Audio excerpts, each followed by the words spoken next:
Bank Dunia baru saja memperingatkan negara berkembang, termasuk Indonesia, bahwa tingkat utang negara dan bunganya yang tinggi bisa menempatkan negara tersebut dalam keadaan krisis yang serius. Peringatan seperti ini tentu harus disikapi secara serius, mengingat negara kita punya kebiasaan berutang yang sangat besar dan berbunga tinggi dalam beberapa tahun terakhir ini.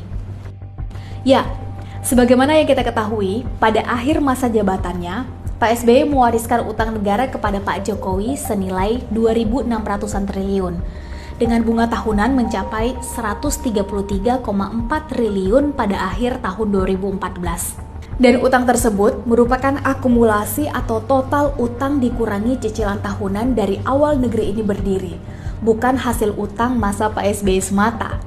Artinya, itu total utang 6 presiden pertama negeri kita, dari masa Presiden Soekarno sampai masa Presiden SBY berakhir di tahun 2014. Dan kita tentu layak kaget, bagaimana bisa setelah 9 tahun Pak Jokowi memerintah, utang tersebut melonjak berkali-kali lipat menjadi 8.000 triliun jumlahnya, atau 3 kali lipat dari jumlah total utang 6 presiden pertama negeri kita.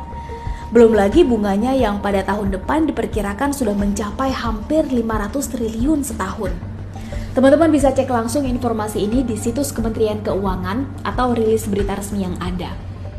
Kita bisa bayangkan, tahun depan kita harus membayar hampir 500 triliun hanya untuk membayar bunga utang semata. Bukankah itu melebihi jumlah anggaran untuk pembangunan IKN? Atau bukankah sama saja kita bisa bangun satu IKN setiap tahun dengan hanya cicilan bunganya saja? Bahkan jumlah tadi itu belum termasuk utang BUMN yang terpaksa harus banyak terlilit utang, bahkan banyak diantaranya mengalami kebangkrutan. Oleh karena itu, penting kiranya pada kesempatan kali ini kita merenungkan kembali bahwa semua ini bisa saja terjadi karena kita sudah mulai melenceng dari panduan berekonomi yang sudah Undang-Undang 1945 pasal 33 gariskan. Dan kita harus berbenah kalau tidak ingin negeri ini jatuh dalam krisis atau bahkan kebangkrutan sebagaimana yang sudah dialami negara-negara lain yang tidak bisa keluar dari jerat utang. Kita bisa mulai dengan cara memilih capres, partai, dan caleg yang berkualitas serta punya komitmen lebih untuk mengembalikan lagi bangsa ini pada trek yang seharusnya pada panduan Pancasila dan Undang-Undang Dasar 1945. Mari cek setiap program dan track record calon serta partai yang akan kita pilih. Jauhkan diri dari hoax, politik uang, serta fanatisme buta. Ingat teman-teman, pemilu itu sesuatu yang serius untuk menentukan nasib kita 5 tahun ke depan. Pemilu bukan candaan dan hura-hura. Pemilu jauh lebih bermakna dari itu.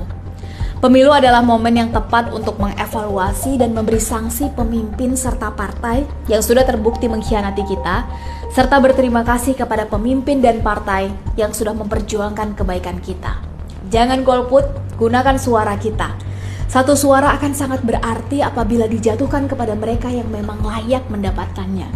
NKRI harga mati, Indonesia harus jaya. Merdeka.